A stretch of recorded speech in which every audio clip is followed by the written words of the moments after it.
2 बार राम राम जी, सभी भाई बहनों को राम राम। मैं हूं बाबा रामदास, आप देख रहे हैं बाबा की खरी खोटी। मेरे साथ है अवनीश PN शर्मा और प्रारब्ध वाले। सर, वो जब LIC का या किसी का विज्ञापन आता है तो कुछ वाक्य होते हैं जो बहुत सुपर स्पीड से बोल दिए जाते हैं। भाई ध्यान से पढ़े, हाई है वो है, अपना विवेक लगा के बेचें, है ना। वो सुपर स्पीड से बोल दिया जाता है। हम लोग भी पहला वाला वाक्य जो है, मेरा नाम फलाने है, मैं ढकाने हूँ, मेरे साथ आज ढकाने हैं, ढकाने का ढकाने चैनल है, इसको सुपर स्पीड से हम लोग बोल दिया करें, पब्लिक बोर हो जाती है तो एक ही बात सुन सुन के। तो खैर, मुद्दे पे आ जाते हैं। धीमान चकमा NIT के इंजीनियर, उसके बाद इंडियन फॉरेस्ट सर्विस में सेलेक्ट हुए, उसके बाद IAS बने, काला हांडी के डिप्टी कलेक्टर थे, 10 लाख रुपया नगद लेते पकड़े गए। ऐसा अपुष्ट खबर है, अभी सच्ची है कि झूठी है पता नहीं है। शायद 47 लाख रुपया घर से भी मिला है, या अभी इसकी मैं वो नहीं कहूंगा मिला है कि नहीं मिला, पर मैंने कहीं पढ़ा है। सर, मुझे एक बात बता, 10-20 लाख लोग सपना देखते हैं IAS बनने का, उसमें 10 लाख लोग परीक्षा की तैयारी करते हैं, बैठते हैं, उसमें से पता नहीं कितना प्रीलिम निकालता है, 3,000 प्रीलिम निकालता है, तो उसके बाद एक नहीं पता नहीं कितना ऐसे ही 2,000 मेंस निकालता है, उसमें से 800-900 सेलेक्ट होता है। मेंस वाला भी 2/3 लोग छंट जाता है, 1,500 शायद या 1,600 या 2,000 लोग मेंस निकालते हैं, उसमें से भी 1/3 ही सिलेक्ट हो पाते हैं। कहने का मतलब, पूरे देश में फिल्टर लगा के हमारे देश के सबसे इंटेलिजेंट, सबसे मेधावी IIT, IIM, MBBS, MD करने के बाद लोग IAS बन रहे हैं। दुनिया की सबसे कठिन परीक्षा। अच्छा सर, एक बात बताइए, 1,000 स्पेशलिस्ट एक हीरे को परख रहे हैं दूरबीन लेके, दूरबीन ने माइक्रोस्कोप लेके, 1,000 लोग।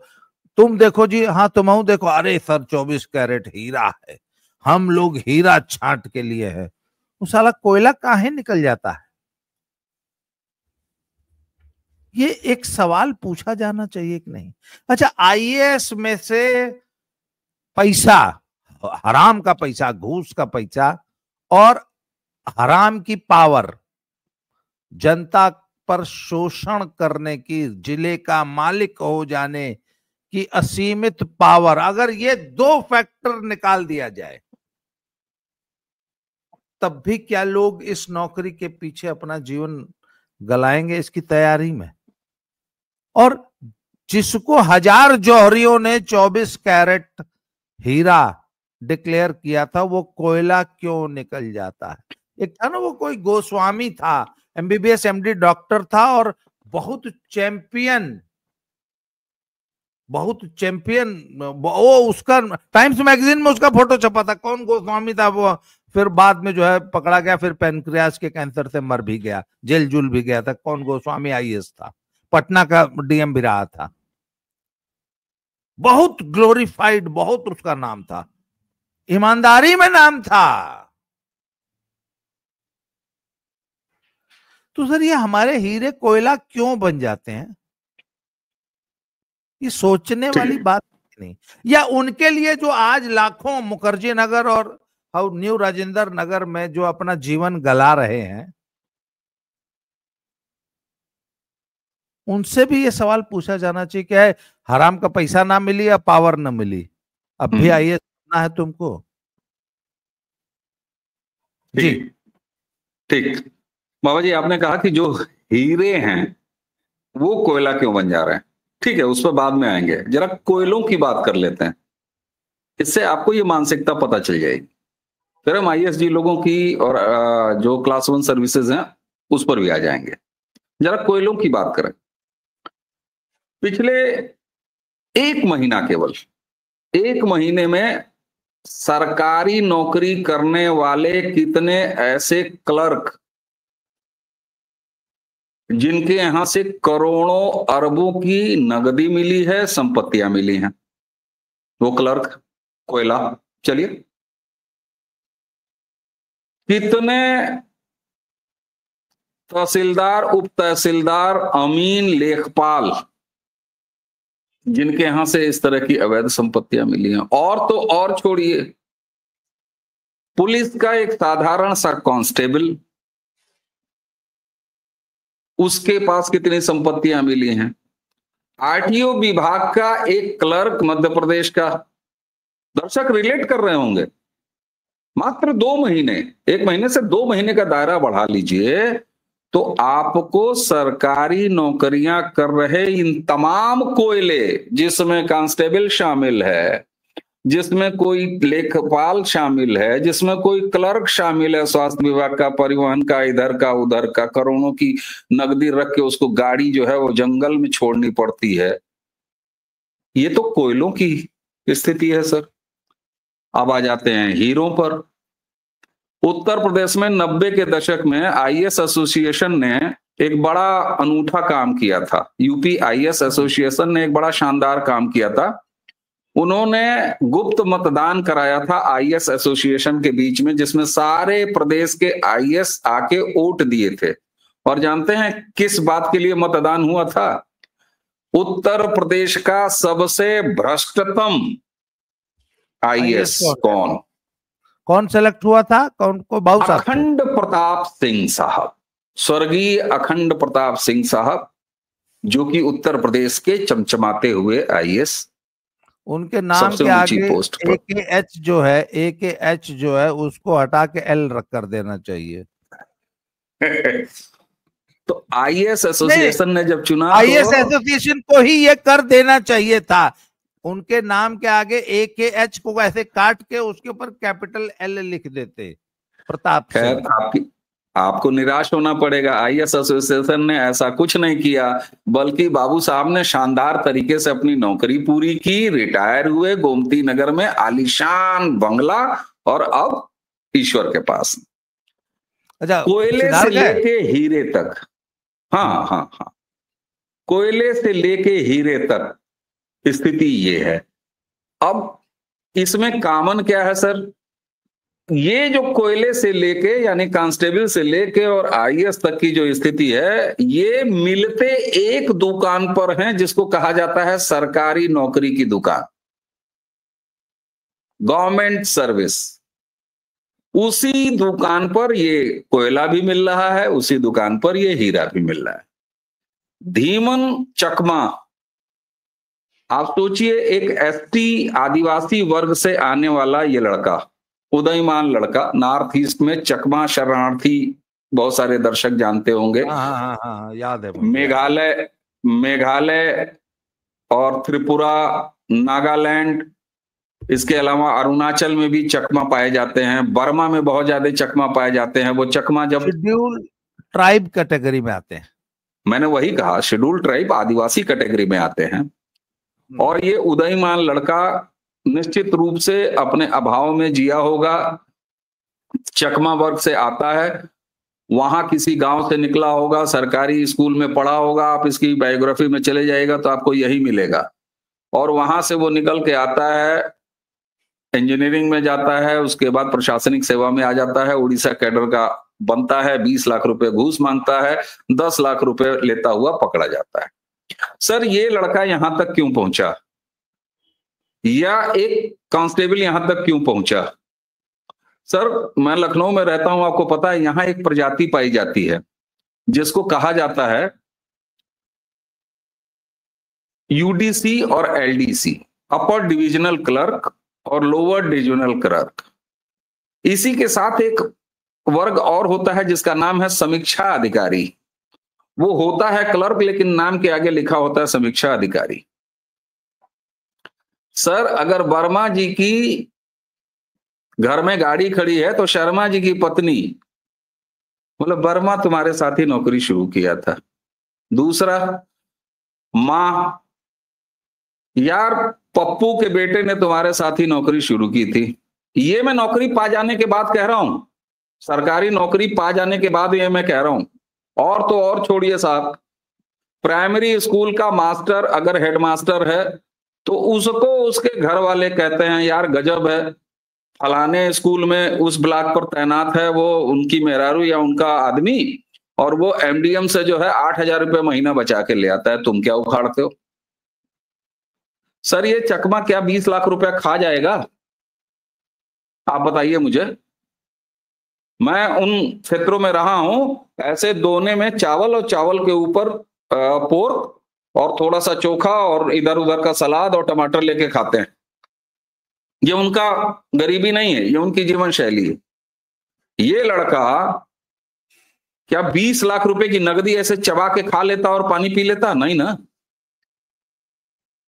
सवाल ये होता है कि एक बार फिर परिवार और समाज जिम्मेदार है सर इसके लिए। ये जो घूसखोरी है, चाहे वो तहसीलदार करता हो, चाहे लेखपाल करता हो, चाहे कांस्टेबल करता हो, चाहे क्लर्क करता हो, चाहे आईएएस करता हो, चाहे आईपीएस करता हो,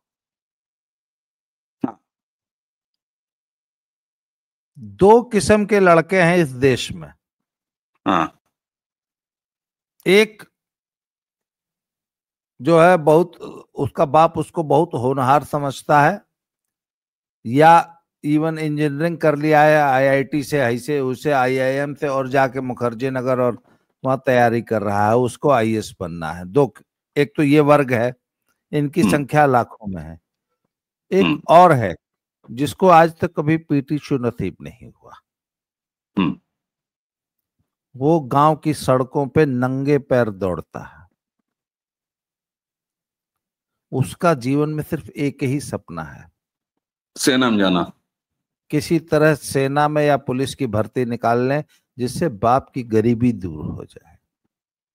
बाप ने अपने जीवन में एक कमरा बना लिया था जिस पे आज तक कभी प्लास्टर नहीं करा पाया। मां अभी भी खेत में जाती है, उसका सिर्फ एक सपना है। दोनों अपना लक्ष्य प्राप्त कर लेते हैं,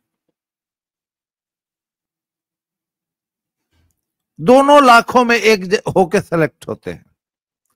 एक जो सिर्फ अपने बाप की गरीबी दूर करने के लिए भर्ती हुआ था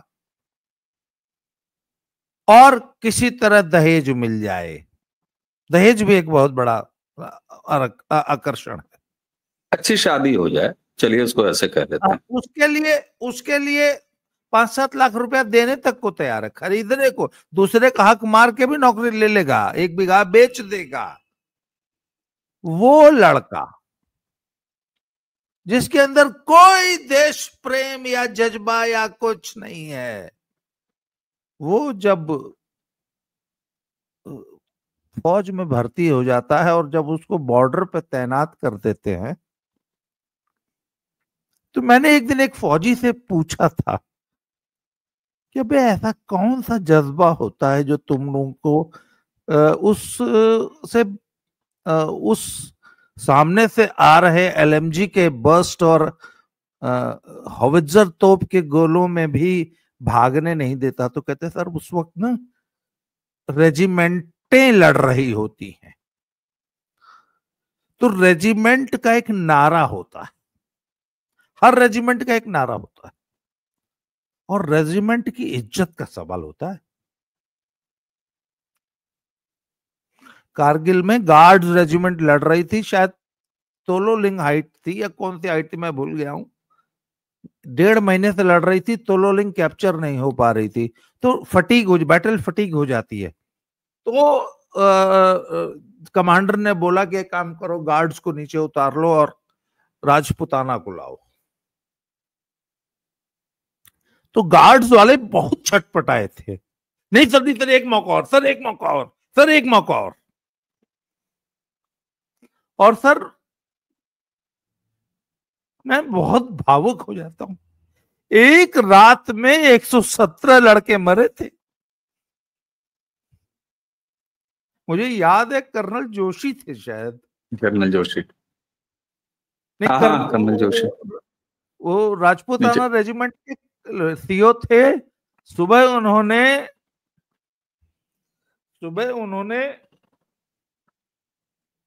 तोलोलिंग टॉप से मैसेज भेजा था अपने ब्रिगेडियर को कि sir, colonel Joshi reporting from Tololing top. सिर्फ एक लाइन का मैसेज दिया था। हमने टॉप कैप्चर कर लिया है। 117 लाशें थी। सर, बात यह है कि वो गरीब लड़का जो सिर्फ अपने बाप की गरीबी दूर करने के लिए भर्ती हुआ, वो क्यों नहीं भागा? उसको कोई दुनिया की ताकत करप्ट क्यों नहीं कर पाई? और हमारे ये आईएएस या जो और ये जो लोग हैं, इनको क्या चीज करप्ट कर देती है? ये सवाल बनता है कि नहीं बनता है? सर, ये सवाल बनता है और बड़ा मौजूद सवाल बनता है, और एक ही शब्द इसका उत्तर है, परवरिश। नहीं, उस रेजिमेंट का माहौल सर, नहीं, उस रेजिमेंट का एक मिनट, जब मैं परवरिश कह रहा हूं तो वो इस केस में रेजिमेंट की परवरिश है। हाँ, इस केस में रेजिमेंट की परवरिश है, सेना की परवरिश है, उस सर्विस एनवायरमेंट की परवरिश है। और जब मैंने अभी पिछली बातचीत में सर ये कहा था कि वर्मा जी का लड़का, वर्मा जी का पति और शर्मा जी का पति एक दूसरे को ताने देते हैं, तो मैं यही कह रहा था, ये जो सरकारी सेवा की दुकान है जो चपरासी से शुरू होकर आईएएस तक जाती है, ये उनके कार्यस्थल, उनकी सेवा की परवरिश है जो घर से शुरू होती है। वहां शर्मा जी रिश्वत लेके अपना आलीशान मकान बनाते हैं, उसी ऑफिस में काम करने वाले वर्मा जी का घर परिवार उनके ऊपर प्रेशर डालता है। दूसरी चीज, एक दिन वर्मा जी भी कि साला क्या मिला ईमानदारी करके यार, 100 सीसी बाइक से आता हूं जाता हूं, ये ससुरा हमारे साथी बगल का टेबल शेयर करता है। तो ये क्या हुआ सर, उनके कार्यस्थल की परवरिश, उस विभाग की परवरिश, वो चाहे कोई भी विभाग हो, कोई भी सरकारी सेवा हो। लेकिन जब वही परवरिश सेना तक पहुंचती है, जहां रेजिमेंट की परवरिश आती है, जहां वहां का वर्क कल्चर आता है, तो वहां चंद रुपए के लिए जान दे देना, ये कम्युनिस्ट कहते थे ना कि सेना में जाके कोई एहसान नहीं करता, वो पैसा लेते हैं और इसलिए वहां जाते हैं। जरा पैसा लेके चले जाओ ना सर। आपको पता है सेंट्रल गवर्नमेंट की सर्विसेज में चाहे कोई भी डिपार्टमेंट हो, खासतौर से रेडियो हो, टेलीविजन हो, ये सब जो डिपार्टमेंट है, post and telegraph department, sir एक समय इनकी जो है पोस्टिंग होती थी जम्मू कश्मीर, जहां जहां इंसर्जेंसी है, चाहे नॉर्थ ईस्ट, चाहे जम्मू कश्मीर, लेह लद्दाख, इन जगहों पर जब पोस्टिंग होती है, तो आपको पता है सरकारी जो सेवा में रहते हैं सेंट्रल गवर्नमेंट के, कोई रेलवे वाला हो, आज भी ये नियम चलता है, कोई रेलवे वाला भी हो, एक दौर में बड़ा पॉपुलर था railway, Doordarshan, radio, post and telegraph, इस तरह के डिपार्टमेंट में ऐसी जगहों पर पोस्टिंग में डबल के आसपास तनख्वाह मिलती थी। जिस तरह से सेना वाले नहीं पाते हैं, पीस कीपिंग फोर्स में जाते हैं तो वहां एक्स्ट्रा तनख्वाह मिलती है। और वहां पर कुछ लोग नहीं जाने के लिए एकदम अपना जोर लगा देते थे, और बहुत सारे ऐसे लोग होते थे जो आगे बढ़ के कहते थे कि हमको आप लेह रेडियो स्टेशन में पोस्ट कर दीजिए, हम जाना चाहेंगे, हम कश्मीर, रेडियो कश्मीर में हम जाना चाहेंगे, दूरदर्शन कश्मीर स्टेशन में हम जाना चाहेंगे। क्यों? क्योंकि तनख्वाह तो डबल होती थी, आउट ऑफ टाउन प्रमोशन भी मिलता था। सवाल ये होता है सर कि ये मोटिवेशन कुल मिला के परवरिश का आता है, आपका वर्क कल्चर का आता है।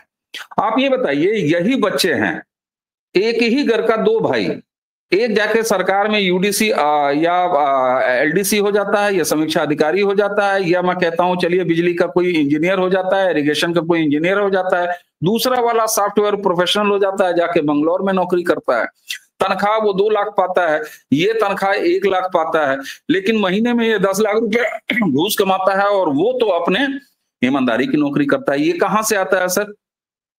उसका वर्क कल्चर बेंगलोर वाले का दूसरा है सर, वहां नहीं चलता है घूस सर, वहां कोई नहीं लेता, वहां किसी को कोई संभावना नहीं है। लेकिन सर वहीं पर आप देखिए टाटा कंसल्टेंसी सर्विसेज जो कि एंट्रेंस एग्जाम दुनिया भर के कराती है, उसके कितना एक पूरा रैकेट अभी पिछले साल पकड़ा गया, जहां टीसीएस के एम्प्लॉई कंप्यूटर सेंटर्स के साथ मिलकर पर्चा खोरी और पर्चा ये जो जितनी नकल होती है, जितनी धांधली होती है वो कराते हुए पाए गए, वो भी कारपोरेट के एम्प्लॉई थे। सवाल ये होता है सर कि जहां पर वर्क कल्चर परिवार से लेके, समाज से लेके और वर्क स्टेशन तक का जो कल्चर होता है, वही आपको ईमानदार बनाता है, वही आपको बेईमान बनाता है साफ तौर पर। ऐसा नहीं है कि सारे आईएएस। सॉल्यूशन क्या है? सॉल्यूशन सर इसका इंडिविजुअल है, इसका कोई जनरलाइजेशन आप नहीं कर सकते। इसका सॉल्यूशन यही है कि या तो सिस्टम पकड़े, मुझे इस तरह से सजा दे। दुनिया का मोहल्ले का बच्चा जानता है कि फलानवा जो है घूस खा के घर भर दिया, चोर है। हाँ, बच्चा जानता है। हाँ, हमारे मिलॉर्ड आज तक नहीं जान पाए, सरकारें आज तक नहीं जान पाई। अरे मिलाड के अपने घर में जले हुए नोट मिले, मिलाड नहीं कुछ उखाड़ पा रहे हैं। अरे वो तो सॉरी मैं भूल गया, मैं अपने शब्द वापस लेता हूँ। कुछ उखाड़ ही नहीं पा रहे हैं। मिलाड का छोटके मिलाड जो होते हैं जिला लेवल पे, उनका पेशकार रोजाना बोरा में भर के रुपया उनकी सीट के सामने वसूलता है। मिलाड से 5 फुट की दूरी पे बैठ के। सर अब अपनी एक कहानी बता रहे हैं। हमारी एक बड़ी अम्मा है, पटदारी की बड़ी अम्मा थी, उनके एक भाई थे, मामा कहते थे हम उनको, रमाशंकर मामा, अभी हैं लखनऊ रहते हैं। वो पेशकार थे, सफेद रंग का पैंट, सफेद रंग की शर्ट, काला जूता, गजब, हाथ में रुमाल, पान खाते थे, ऐसे ऐसे सीख लेके पेशकारी करते थे। हमने उनको देखा है जब शाम को वो घर आते थे तो सर 2 जेब यहां सफारी और 2 जेब पैंट की, 2 जेब पीछे, और मामी आंचल फैला के, मैं कसम खा के बता रहा हूं, मामी आंचल फैला के ऐसे आंचल लेती थी जैसे खोइछा भराता है, और ममुआ हमारा आई से इसमें से एक मुट्ठा है, 10-10, 20-20 इसमें से एक मुट्ठा, ये सारी 5-6 जेब खाली करते थे। मामी बड़े प्यार से तूड़ा मुड़ा, क्योंकि जो जैसे देता था ऐसे उठा के डाल लेते थे, तो सब तूड़ा मुड़ा ऐसे ऐसे होता था, उसको सरियाती थी, सरिया के गड्डी बनाती थी, गड्डी बना के गिनती थी, गिन के उसके बाद मामा को हिसाब बता देती कि इतना आइल बा, और मामा रख लेते थे। अब आप ये बताइए, जज साहब का हिस्सा वहीं दे के आते हैं पेशकार लोग कि घर से फिर महीना में हिसाब करते हैं? अब ये हमको नहीं अंदाजा है, अब ये पूछूंगा, ये पूछ के बताऊंगा कैसे ये बताना पड़ेगा कि जज साहब डेली का डेली ले लेते हैं कि महीना में लेते हैं। हाँ, हमको लगता है कट लेते होंगे, लेकिन वो कुछ सिस्टम होता। सवाल ये है सर, अच्छा, कट मतलब अकेले पेशकार खा जाएगा, ऐसा होता है क्या? नहीं, अकेले अरे आगे सुनिए, अभी रिसेंटली एक केस हुआ है, नाम नहीं लूंगा, एक चोरी का केस था। एक पार्टी का मोटा पैसा, करीब 45 लाख रुपया कैश चुरा लिया गया। पुलिस ने उसमें से 12 लाख रुपया बरामद कर लिया, मालिक को इनको पैसा नहीं लौटाया, पुलिस खा गई। तो हम लोग बात कर रहे थे, कल परसों की बात है, कि वो, अच्छा, ये बात उस जिस पार्टी का पैसा चोरी हुआ था उसको उसी थाने के एक हेड कांस्टेबल ने बताई। बोला सर वो उस रेड में ना 12 लाख रुपया मिला था, एसएचओ साहब आपको दिए नहीं, खा गए सारा। तो मैंने पूछा अकेले नहीं खाया होगा यार, एसएचओ का पेट इतना बड़ा नहीं होता कि अकेले खा जाए। उसमें जो जिसको हम लोग सीओ बोलते हैं, डिप्टी एसपी, सीओ और एसएसपी साहब तक गया होगा, और एसएसपी साहब जो है वो तो ऊपर, मतलब डीआईजी, आईजी, डीजीपी है। एक दिन राजेश पांडे सर से ये भी पूछ लिया जाए, सर पुलिस में पैसा का बंटवारा कैसे कैसे होता है, बता देंगे। हम आपको फूड एंड सिविल सप्लाई का बता सकते हैं। अच्छा, फूड एंड सिविल सप्लाई का आप बताइए। फूड एंड सिविल सप्लाई, मैं तो नाम ले लूंगा, सबको याद होगा, अब शायद हैं कि नहीं है, नीरा यादव, बहुत ज्यादा चर्चित आईएएस रही है, बड़ी फेमस आईएएस थी, वो भी महाकरप्ट थी। हाँ, सुनिए, रीजनल फूड कंट्रोलर आरएफसी थी, सॉरी, वो उस समय खाद्य सचिव थी लखनऊ में, और मेरे पिताजी deputy regional food controller Kumaon Mandal. Kumaon Mandal को खाद्य और रसद विभाग में कमाऊं मंडल बोला जाता है। वहां पर बड़ी प्रीमियम पोस्टिंग मिलती है क्योंकि वहां पर हैवी पैडी परचेज है और दुनिया भर का। अब पैडी परचेज पे आते हैं सर। पैडी जो परचेज होती है, जो हमारे यहाँ पीडीएस में चावल आता है सबको, तो उस पर सरकार लेवी लगाती है राइस मिलर्स पे। राइस मिलर्स की लेवी 30% होती है, यानी 100 कुंटल चावल अगर कूट के कोई राइस मिलर बनाएगा तो 30 कुंटल उसको सरकारी रेट पर सरकार को देना है और सरकार उसको खरीदेगी चावल, ताकि वो पीडीएस के लिए स्टोर कर सके। 1 कुंटल चावल पर रेट मैं आपको बता रहा हूं 1987-88 का। 1987-88 आरएफसी के लेवल पर खरीद का रेट होता था 1 रुपया।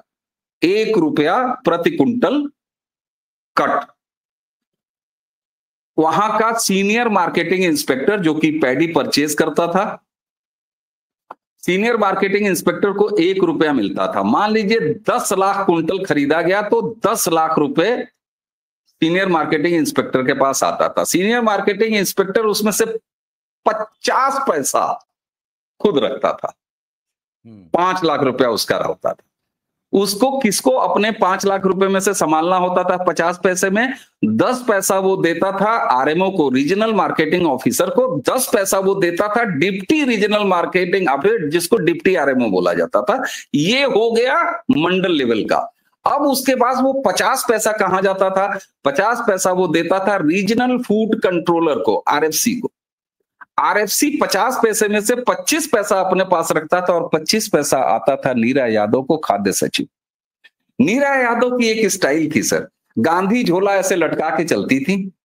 इतना बड़ा सिंदूर का, मतलब एकदम ऑपरेशन सिंदूर हमेशा विराजा रहता था, और गांधी झोला।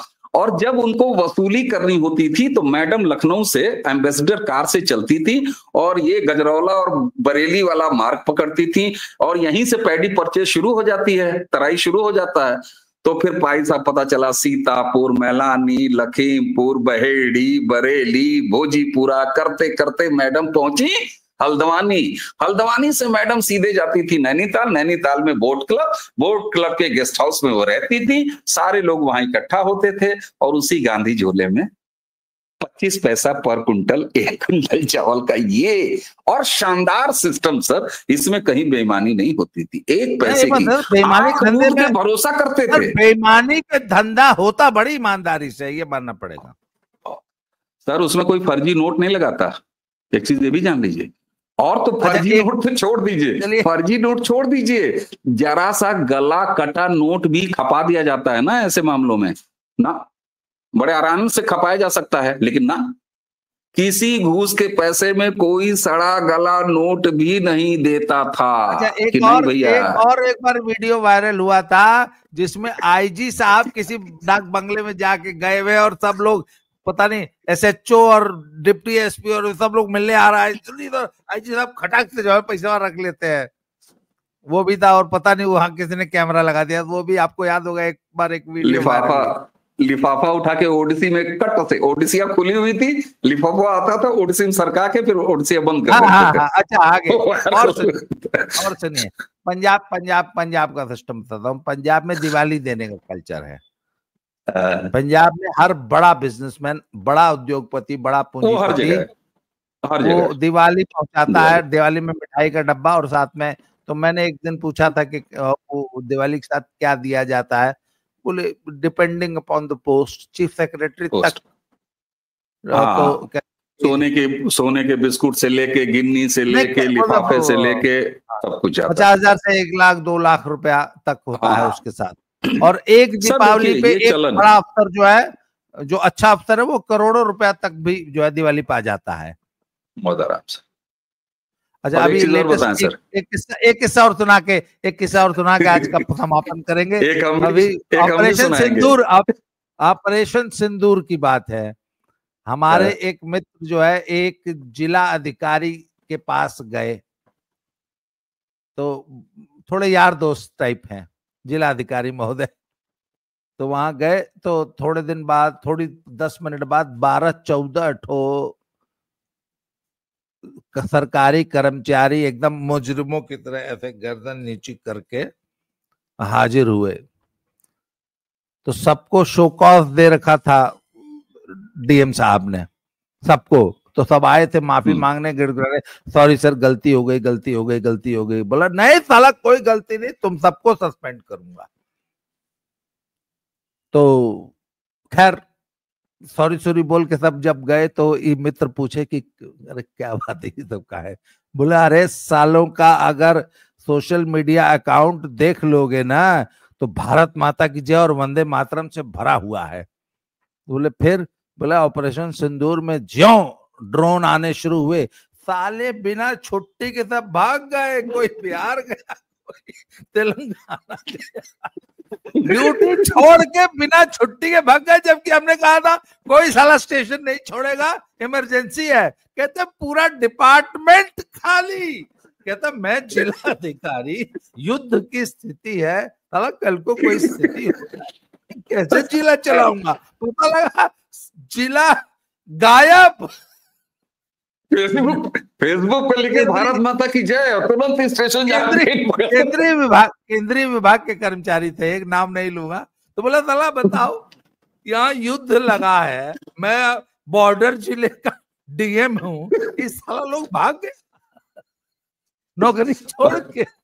एक किस्सा और बता रहा हूँ सर, एक किस्सा, अंतिम किस्सा एक बता दे रहा हूँ, जो कि मतलब मैं प्रत्यक्षदर्शी रहा हूँ। पिताजी हमारे सिविल सर्वेंट थे, आपको पता है सर। आपको बताएं, फूड और सिविल सप्लाई डिपार्टमेंट में एक मामला होता था कि कौन ईमानदार, किसकी ईमानदार साहब आए हैं।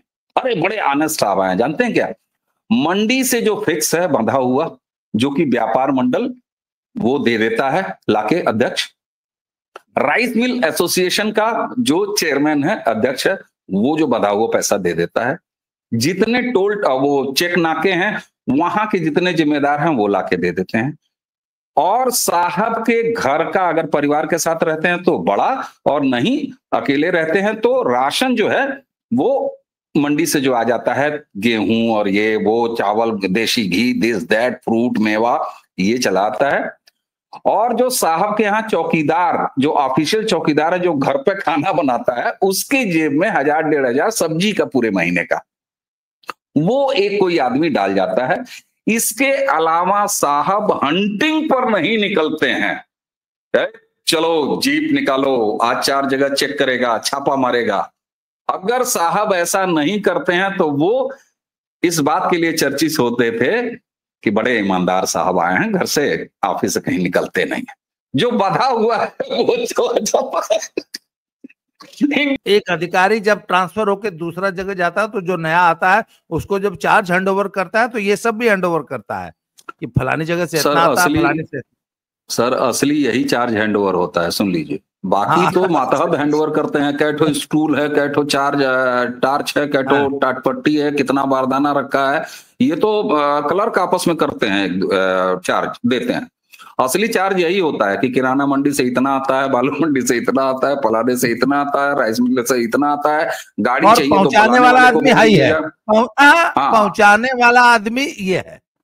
हाँ, दलाली पहुंचाने वाला आदमी ये है, करने वाला दलाल इस बाजार में ये है, फलानवा से डील करना। और एक चीज और सर, हमने अपने जमाने में अब क्या कहें, बड़ा वीडियो लंबा होता जा रहा है। हमने अपने जमाने में एक चीज और देखा है, साहब लोग जो है ना कुछ अपने साथ सामान लेके घूमते थे, जो खास तौर से साहब के साले यानी मेम साहब के भैया, एक मामा जी होते थे अक्सर, वो चाहे कहीं भी हो, एक भतीजा, इस टाइप की चीज होती थी। एक भतीजा होता था, कहीं कहीं एक रिश्ते का कोई भाई होता था, कहीं ज्यादातर मामा जी लोग होते थे। तो ये मामा जी लोग जो हैं वो अगर सगे ना हुए मान लीजिए मेम साहब के, तो दाएं बाएं से साहब लोग लेके साथ चलते थे। और वो जो हाथ पकड़ाई है, लेन देन, वो मामा जी अपना इकट्ठा करते थे, जमा करते थे। आजकल पता नहीं, ये सीधे लेते हैं सब, हाथ में स्याही वाही लगवा लेते हैं, बेवकूफ हो गए हैं। पहले वाले बहुत उस्ताद थे सर, सीधे कोई नहीं लेता था। अमरीश भाई, एपिसोड तो आज का किस्सा गोई में बदल गया। बड़े इमोशनल तरीके से एपिसोड शुरू हुआ, बाद में जो है किस्सा गोई हो गया।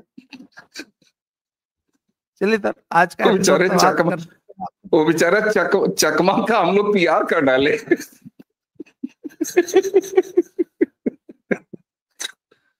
नहीं सर, इस पर बात की जाए, बात की, ये संस्कृति का हिस्सा बन चुका है सर। तो मिलते हैं सर बहुत जल्दी अगले एपिसोड में किसी नए चर्चा पे। आज के लिए आपने समय दिया सर, बहुत बहुत धन्यवाद। जय श्री राम, हर हर महादेव। जय जय श्री राम।